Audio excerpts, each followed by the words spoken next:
Akan buka di dalam Mazmur pasal yang ke-46. Mulai ayat yang pertama. Untuk pemimpin biduan dari Bani Korah dengan lagu Alamot nyanyian.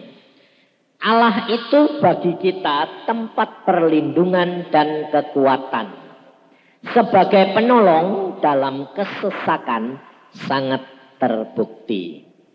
Sebab itu kita tidak akan takut sekalipun bumi berubah, sekalipun gunung-gunung goncang di dalam laut, sekalipun ribut dan berbuih airnya, sekalipun gunung-gunung goyang oleh gelorannya. Kota Allah, kediaman yang maha tinggi, disukakan oleh aliran-aliran sebuah sungai. Allah ada di dalamnya, kota itu tidak akan goyang. Allah akan menolongnya menjelang pagi. Bangsa-bangsa ribut, kerajaan-kerajaan goncang. Ia memperdengarkan suaranya dan bumi pun hancur. Tuhan semesta alam menyertai kita. Kota benteng kita ialah Allah Yakub. Nah,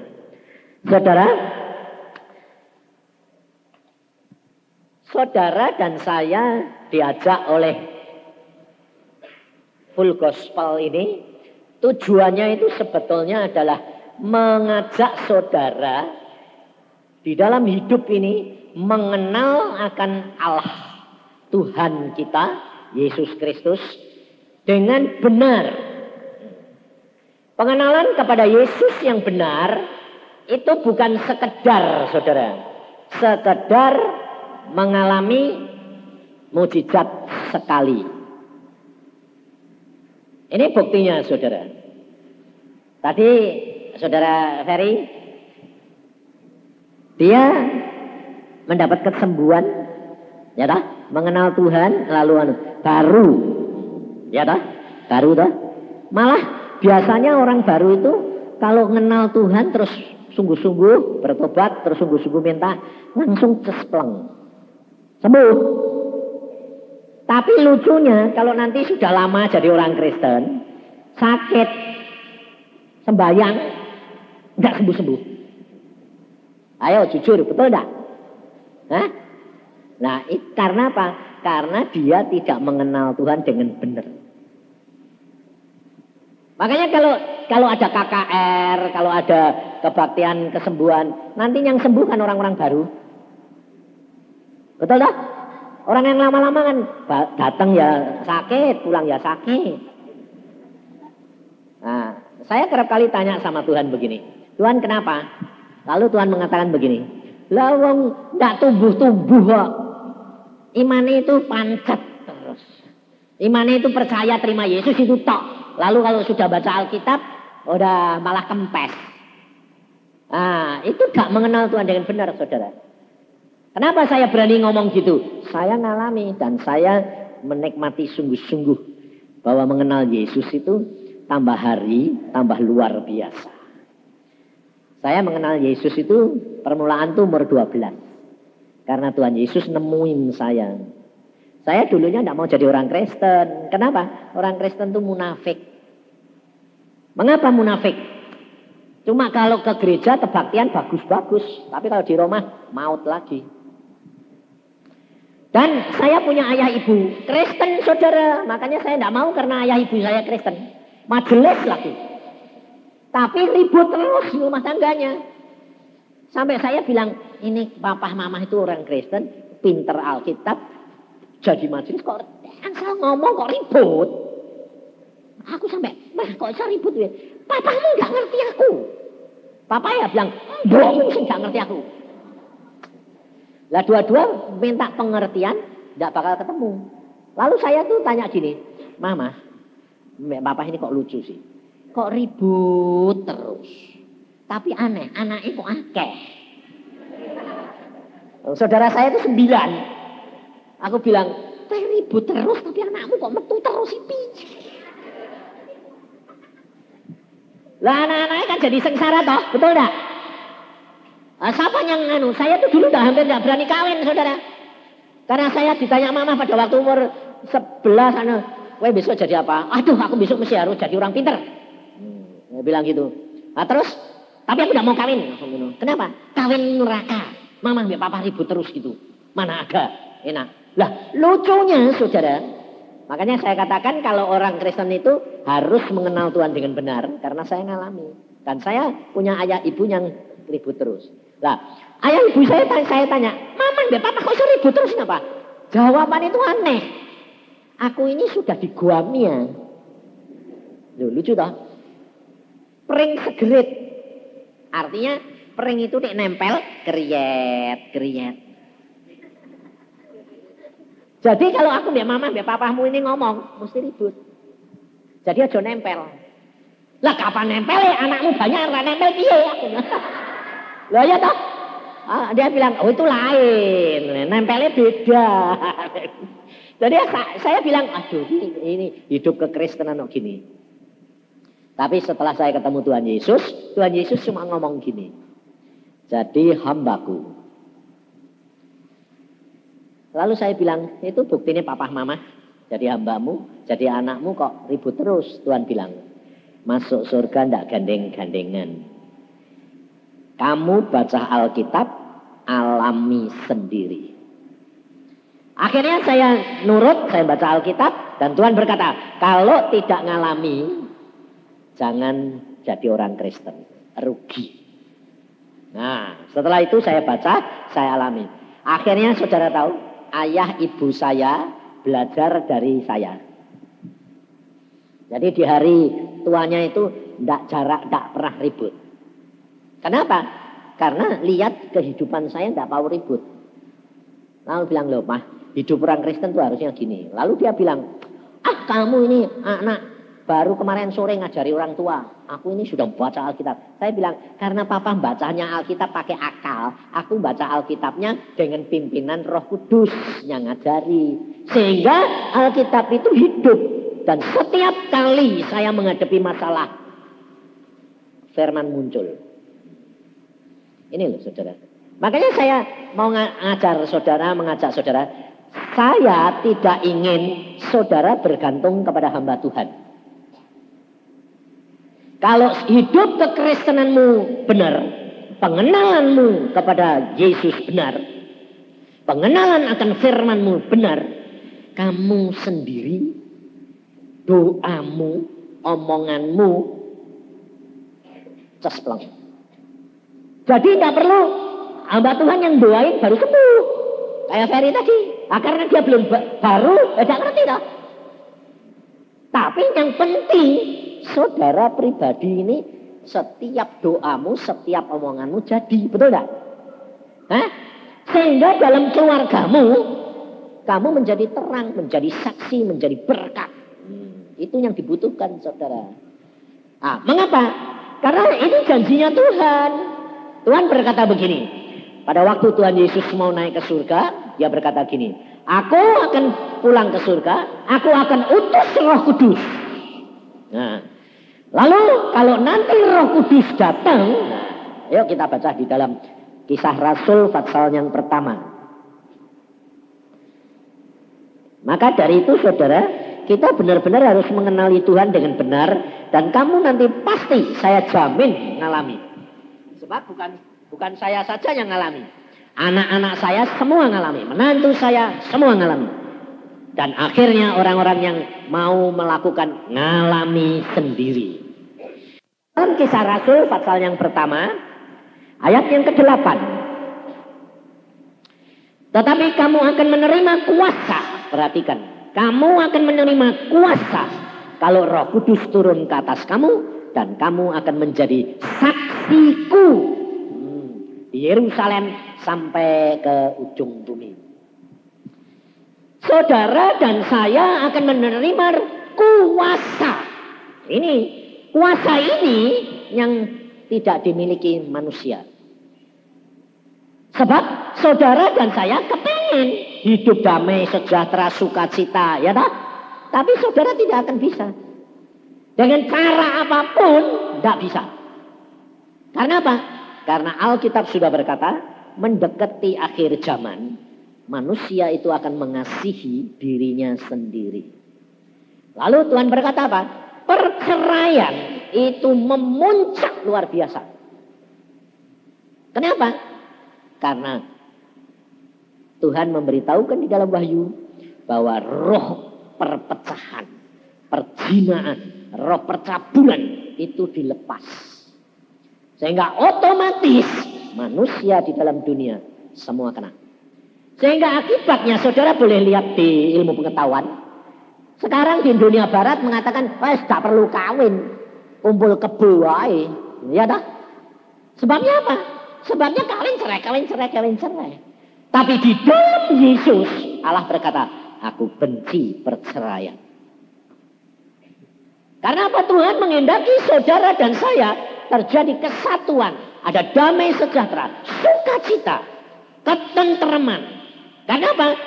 Alkitab tadi saudara dan saya baca, Allah adalah benteng kita, kekuatan kita di dalam kesesatan sebagai penolong sangat terbukti.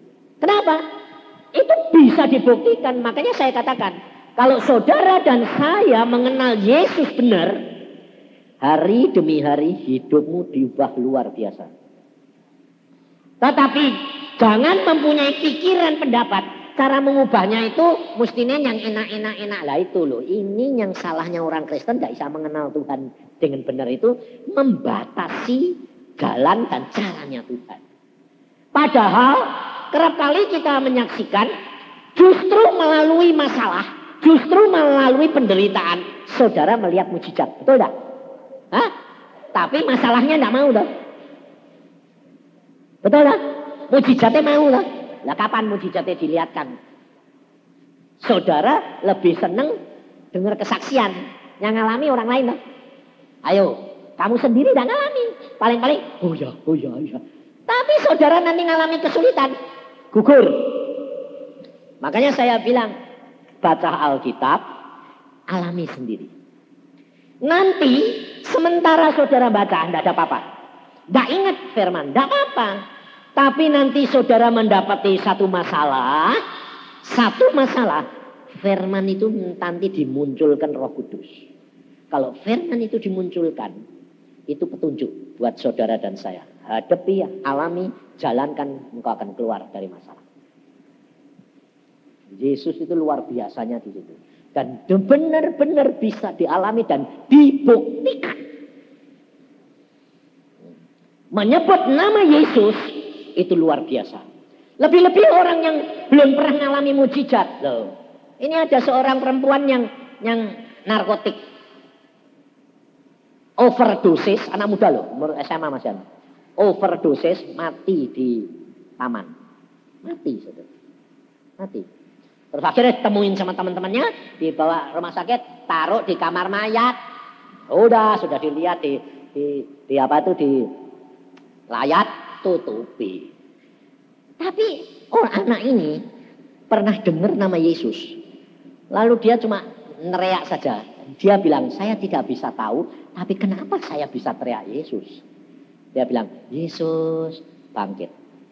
Waktu bangkit, kan buka tutupi kain kafan ini.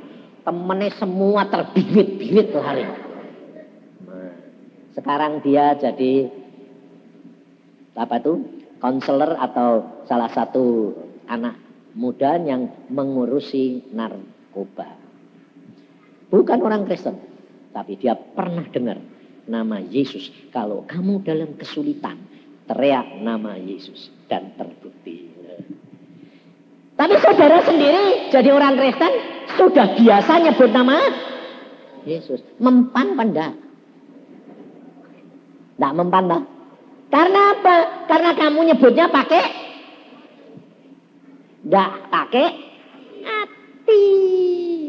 Hatimu jauh.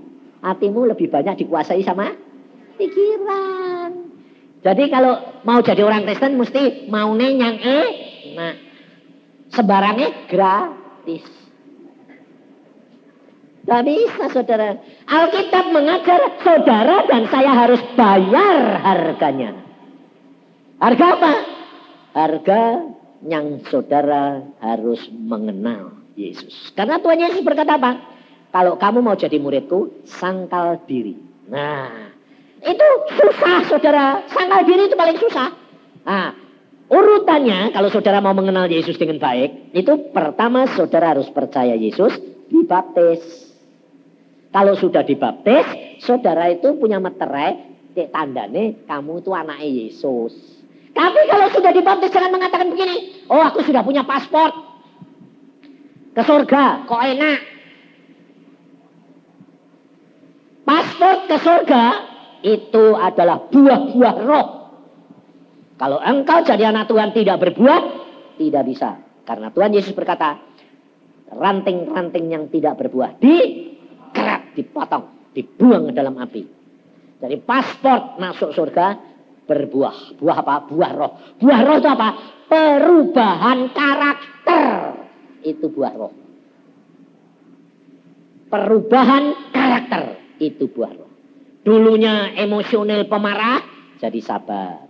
Dulunya nuntut, memberi.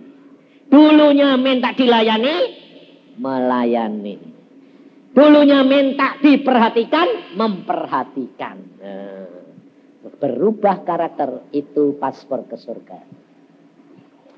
Makanya Tuhan Yesus berkata, kalau nanti kamu terima Roh Kudus, kamu akan mempunyai kuasa. Kuasa menjadi apa? Saksi. Bukan kuasa nganjil, kuasa apa? Kuasa menjadi saksi. Berarti saksi itu ngalami enggak? Ngalami apa? Ngalami firman Tuhan. Bahwa firman Tuhan itu ya dan amin. Bahwa nama Yesus itu nama Yesus yang luar biasa. Doamu itu luar biasa. Makanya saya bilang, cobalah saudara itu mesti alami sendiri. Tapi urutannya jangan salah. Saudara baca Alkitab, tidak mau. Nah, saya tidak nyalain. Kenapa? Baca Alkitab itu ngantuk. Loh, susah loh baca Alkitab. Kau tidak percaya bacaan? Nanti kan ser. Wong aku itu dari kecil suruh baca Alkitab. Kok susah kayak gini sih? Tuhan bilang sangkal diri. Harus berani bayar harganya. Sehingga akhirnya saya baca terus Alkitab ini tiap hari 4 fatsal dari umur 12. Sekarang saya 15 fatsal sehari. Tuhan bilang tambah terus, naik. Dan ini Alkitab sudah 100 kali lebih. Tuhan bilang baca terus. Nah, aneh. Baca terus. Ngalami mujizatnya itu tambah terus. Luar biasa. Dan akhirnya saudara apa? Yang saya katakan tadi. Ada kuasa. Untuk kamu menjadi saksi. Saya ngalami. Dan saya ajarkan sama orang-orang. Kamu gak alami sendiri toh. Kalau kamu sudah baca Alkitab. Nanti kamu dalam kesulitan. Kamu ngomong. Sebab Tuhan berkata. Apa yang kamu ucapkan. Tuhan yang melaksanakan. Ada ayatnya. Apa yang kamu ucapkan. Tuhan melaksanakan. Nah, luar biasa. Lah. Kita kerap kali. Yang kecil-kecil saya tidak mau. Maunya apa? Yang gede. Yang sudah mentok. Gitu loh. Nah, telat. Kalau kamu tidak belajar dari perkara kecil. Artinya perkara kecil apa? Sakit flu. Ya tahu pusing. Itu kan kecil-kecil lah. Itu ajar. Oh sakit. Salah apa ya? Tuhan ini kok pusing kenapa sih Tuhan? Mesti salah ini Tuhan aku. Nah nanti muncul Roh Kudus ngomong. Karena Alkitab berkata. Roh Kudus yang ada di dalam diri kamu. Akan mengingatkan kamu tentang dosa. Loh. Yang kecil-kecil latihan. Nanti saudara akan mengalami naik. Jangan sampai sudah mentok. Kalau sudah mentok baru teriak-teriak. Lalu nyari siapa? Hamba Tuhan. Ini pasti toh. Coba. Sudah mentok baru cari. Kalau belum mentok. Nah. Karena kamu tidak latihan. Makanya saya ngajar banyak. Waktu saya di Bontang, saudara tahu. Saya ngajar di sana seminggu. Di Pertamina. Pabrik. Pertamina gas itu. Gas bumi. Nah. Saya mau pulang besoknya. Jam 1 malam saya diketok. 1 malam. Nah besok 5:30 itu pulang. Diketok. Tok. Tak pikir saya tidur di mes. Mes itu kan kamarnya kecil-kecil di situ toh. Oh, tak pikir, enggak mungkin aku. Wong tadi baru diantar sama kepala Pertaminanya. Sampai ketemu, sampai besok, Pak. Ya wis, ya, aku ya santai duduk. Akhirnya diketok terus karena saya tidak jawab. Disebut nama saya. Pak Yusah. Oh ya, akhirnya ya mesti saya lah, siapa lagi. Terus saya buka, ada apa? Tolongi dong. Tolongi apa? Itu ada ibu mau melahirkan. Aku bilang, lah wong ibu melahirkan kok cari saya? Aku bilang, aku ini dokter gigi. Bukan dokter anak. Atau dokter umum. Dokter gigi urusan atas. Jangan disuruh ngurusi yang bawah. Kalau jabut yang atas bisa, yang bawah tidak bisa. Nah, terus dia bilang, masalahnya gini Pak. Tidak ada dokter, tidak ada bidan. Semua cuti. Karena apa? Hari Sabtu. Lah terus ini sudah mau melahirkan sudah setengah hari. Lah kok setengah hari kan tadi sore Isa toh kowe. Kok enggak cari aku? Lah tak pikir Isa lahir normal karena ada suster. Ternyata lahirnya enggak normal, Pak. Apa? Pantate dulu. Kalau pantate dulu kan enggak ada yang bisa ngeluarin piye coba. Era mbok bedah. Wong pantat dinder-der gitu. Nah, pada waktu saya dipanggil, saya bilang, waduh mateng aku. Aku bilang, loh aku ini, nah terus kamu kok bisa nolong minta saya? Satu-satunya jalan itu ya mesti kuasa Tuhan. Kalau enggak, orang perempuan ini mesti mati. Anak pertama loh, saudara. Bukan anak kedua, anak pertama. Dan suaminya sedang sekolah di Amerika. Waduh, aku cuma sampai menghadapi lah. Ini kan ngadepi masalah toh. Sesek enggak? Sesek enggak? Sesek lah piye ini? Ini antara nyawa, dua nyawa lagi. Mamanya mbak anaknya. Mesti mati dua-dua. Ketuban sudah pecah, perdarahan lagi. Akhirnya saya sepanjang jalan itu dekat. Wong Bontang itu sedikit 10 menit. Di tengah jalan saya bilang, Tuhan, apa yang saya harus lakukan? Wes gak bakal ngerti. Pakai akal kayak apa? Oh, mancet. Aku bilang, Tuhan, apa yang aku harus lakukan? Kasihan dong para ibu itu. Tuhan cuma ngomong gini, saya, kamu ngomong aja toh. Aku bilang, loh, dek suruh apa nuan enak? Ini ngomong aja. Ngomong aja. Ngomong aja. Iya, ngomong aja. Nah, ngomong apa? Setelah saya sampai di rumah sakit, diajak masuk sama susternya, ditunjui pantatnya mau keluar, tidak bisa keluar. Gitu. Aku bilang, waduh mateng. Sebab kepala Pertaminya belum lihat, tidak boleh toh. Nah, ini tapi mau ngaku hamba Tuhan dan dokter ya boleh, meskipun gigi.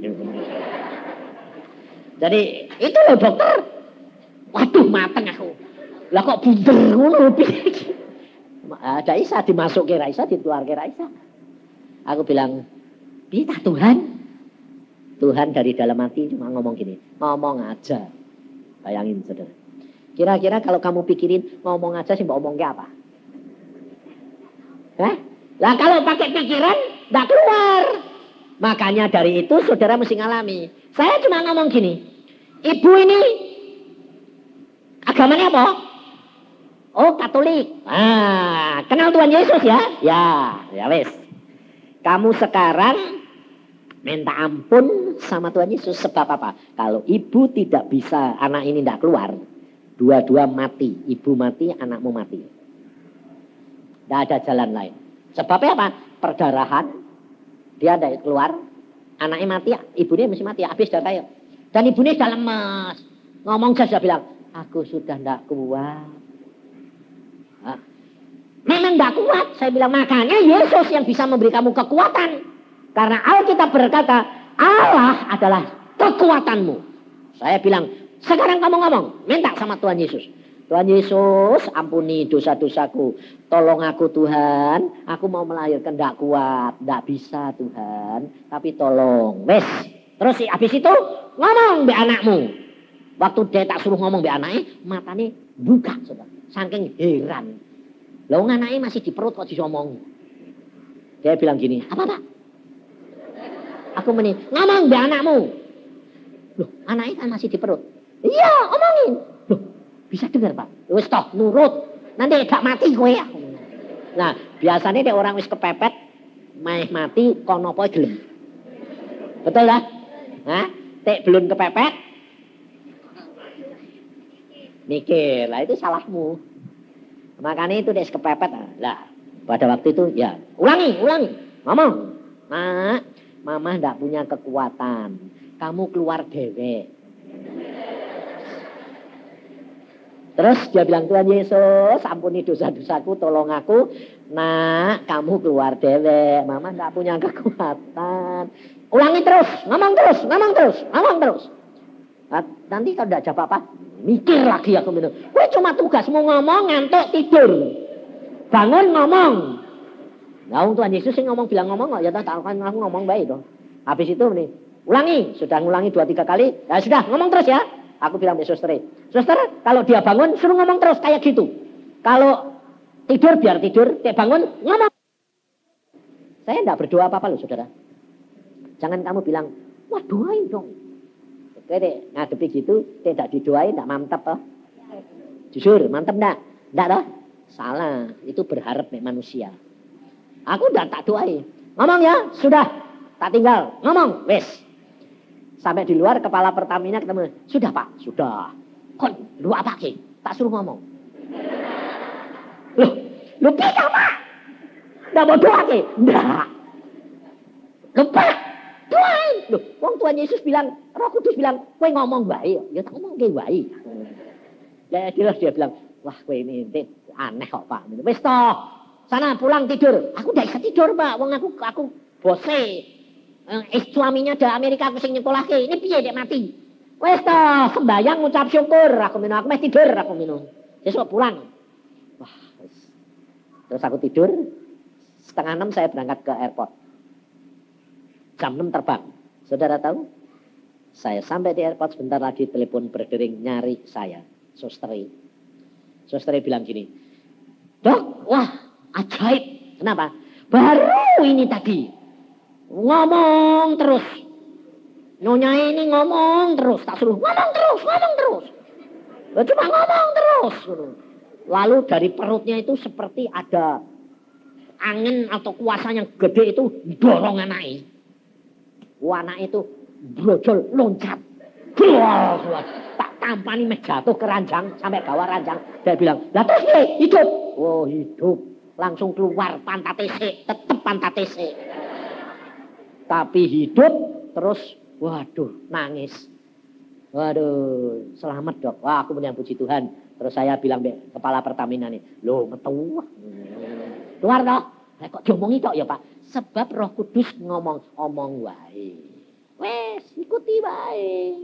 Luar biasa Tuhan itu. Nah, 5 tahun kemudian saya ke Kalimantan. Anak gadis umur 5 tahun diajak sama kepala Pertamina ini. Pak. Kenapa? Kowe kelingan ndak? Bocah sing pantate keluar. Ini loh, wih cantiknya. Lah iya, manisnya kayak gini kok meh mati. Saudara tahu? Bagi Tuhan tidak ada barang yang mustahil. Dia sanggup lakukan segala perkara. Hal-hal yang tidak mungkin. Kenapa? Sebab Daud sendiri berkata apa? Di dalam kesesakan dia sebagai penolong sangat terbukti. Nah ini yang saya rindu dan inginkan. Saudara mengenal Yesus, ngalami. Tiap hari naik. Sehingga kalau kamu di dalam keluarga ada masalah, kamu tidak usah ribut-ribut. Sebab masa sekarang saudara, engkau boleh perhatikan. Masalah sakit penyakit, tidak ada yang seperti zaman sekarang. Semua tidak bisa dideteksi oleh dokter. Penyakit zaman sekarang, ada penyakit yang baru, tahu-tahu saudara itu jantungnya tahu-tahu itu tidak mompa, lemas berhenti, tolong dino. Dek kowe kayak gitu piye? Mulai kowe bilang cari Yesus, cari hamba Tuhan, telat. Wes mandek. Ngerti tak saudara? Jadi saudara harus kenali Yesus secara nyata. Saya ngaku. Dalam segala bidang, jangan membatasi Tuhan. Tidak hanya sakit penyakit, di dalam rumah tangga, di dalam keuangan. Saudara sebagai businessman, kerap kali bilang, wah susah jadi pengusaha, jadi anak Tuhan, membaca Alkitab. Susah Pak. Karena kamu membatasi kuasa Allah. Kenapa? Karena businessman selalu, anunya apa, pikirannya apa? Pembohong. Ayo, businessman itu selalu pikirannya apa? Pembohong. Sebab kalau tidak bohong, tidak payu. Ya lah, salah. Wong Tuhan aku jangan kira loh saudara. Saya dokter, saya hamba Tuhan. Tapi sebelumnya itu saya seorang pengusaha. Saya pengusaha. Saya di Irian Barat itu jadi dokter, tapi kalau sore jual mebel. Pengusaha. Dan saya bisa. Tuhan aku bilang, Tuhan jadi pengusaha enggak bohong. Enggak. Cerdik seperti ular, tulus hati seperti merpati. Jadi jangan ngomong. Kowe jangan ngomong, bukan bohong. Saya waktu bawa mebel dari Jepara ke Irian. Di sana enggak ada mebel. Yang punya cuma saya satu-satunya. Kenapa? Kapal 1 bulan cuma sekali. Dan kapal itu kapal angkatan laut. Tidak bisa membawa barang-barang pedagang. Jadi tidak ada mebel. Orang tidak punya kursi gini itu tidak ada. Dulu, waktu tahun 69. Saya bisa, kenapa? Aku dokter angkatan laut, angkatan udara, dokter kabupaten, dokter rakyat biasa. Polisi, aku dokternya satu-satunya. Dokter gigi cuma satu aku tahu. Nah, jadi aku minta disposisi sama Panglima Angkatan Laut. Saya bilang, kasih disposisi barangku, suruh ngangkat kapalmu. Nah, dari Surabaya kapal Angkatan Laut bawa barang saya. Barang dokter Cipto harus diangkut. Loh. Jadi saya yang punya barang. No? Nah, saya enggak jual. Terbit.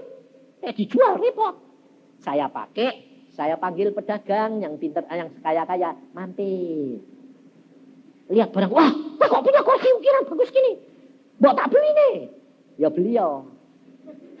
Ya, padahal aku punya banyak di gudang. Tapi tak setel sama satu. Waduh, gak ada yang punya ini kayak gini. Lah ya. Ya berapa yang tak beli? Ya beliau. Berapa? 125.000. Lalu dia tanya, loh belinya berapa? Aku bilang, jangan tanya beli nih. Gak ada barang. Yang mau banyak. Oh ya wis, ambil. Diangkut.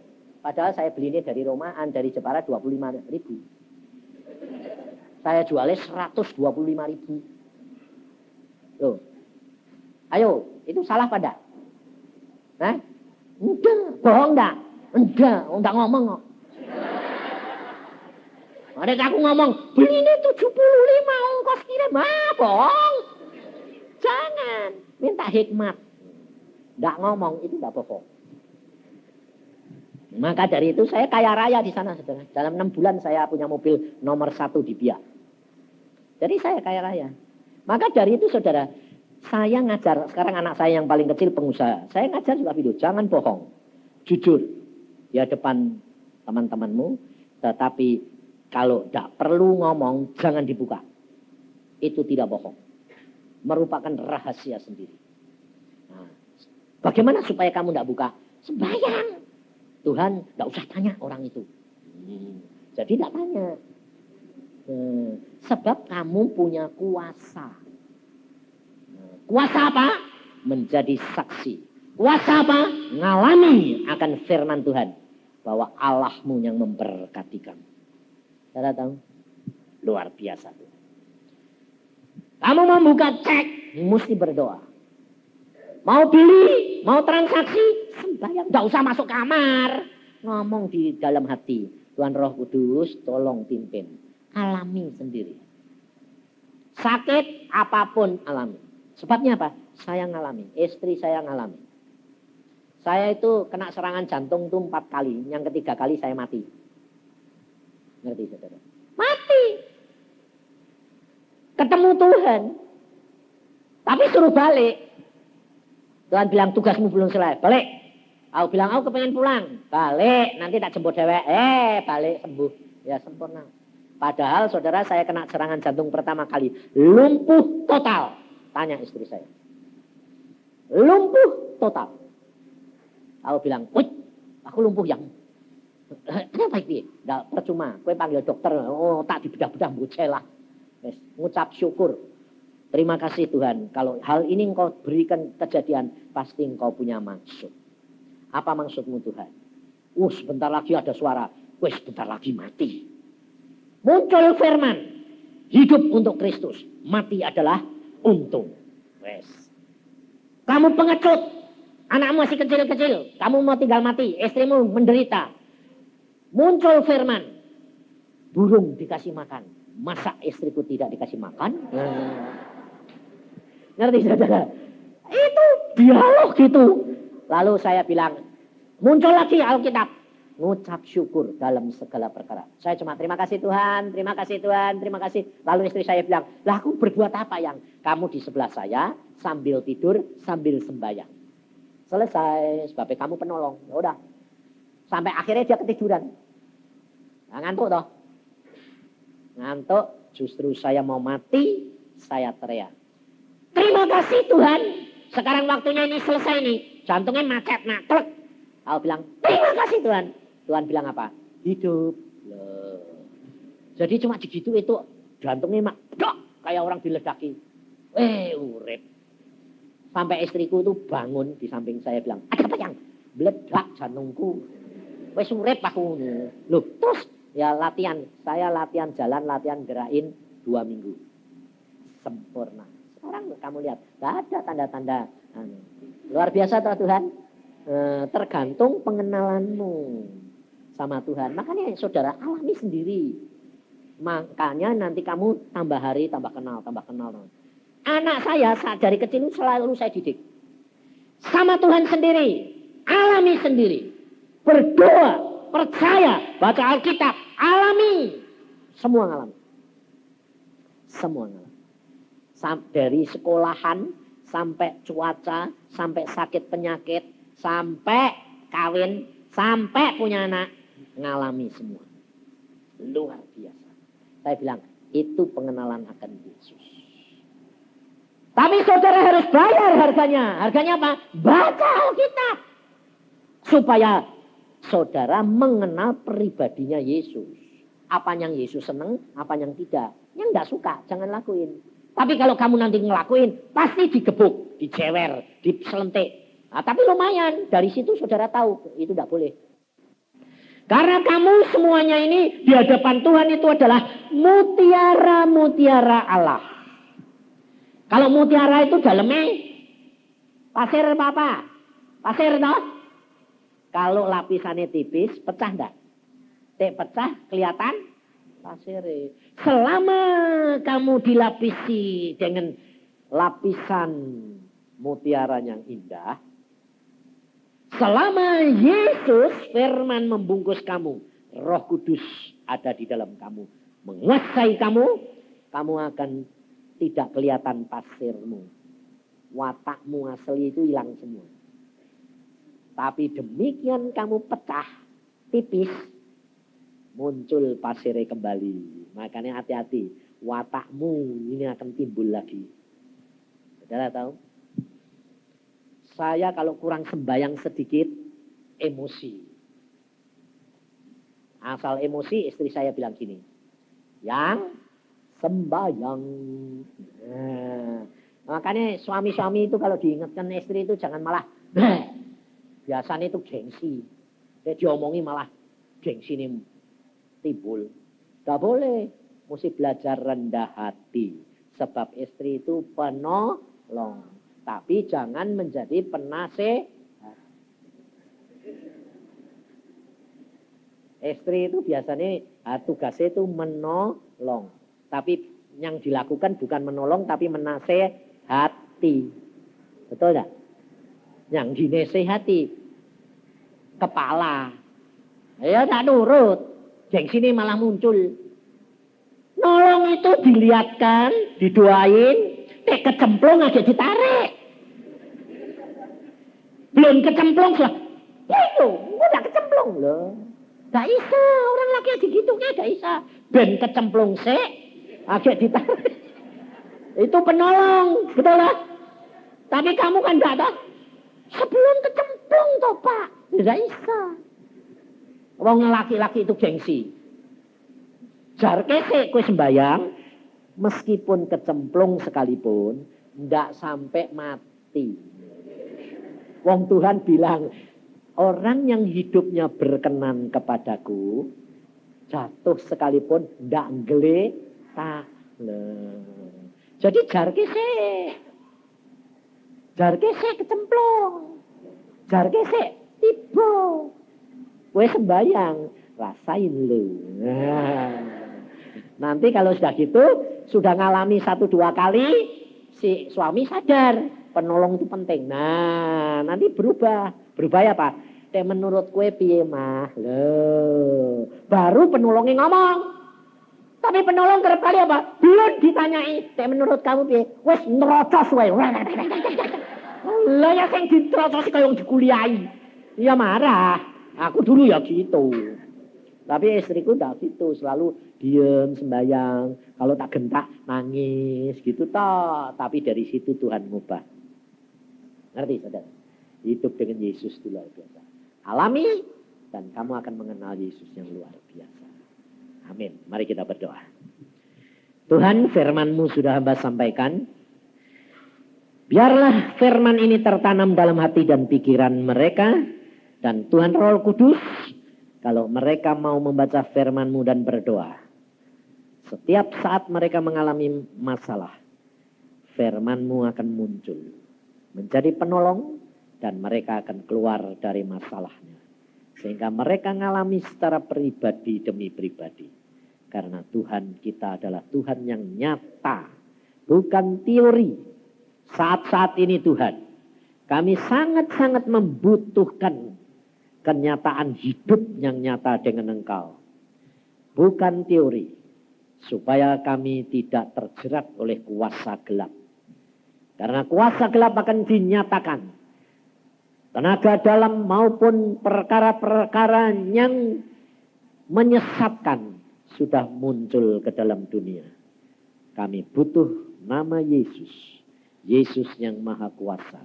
Yesus yang luar biasa. Yang nyata dalam hidup anak-anak-Mu. Terima kasih Tuhan. Pada malam hari ini, anak-anak-Mu akan mengalami kuasa dan mujizat-Mu terjadi dalam hidup mereka. Terima kasih Bapak. Berbicaralah dalam masa dia tidur, dalam masa dia berdoa, dalam masa dia membaca Alkitab. Supaya nama-Mu dipuji-puji di dalamnya. Dalam nama Tuhan Yesus kami mengucap syukur dan percaya. Amin. Amin. Amin. Amin. Amin.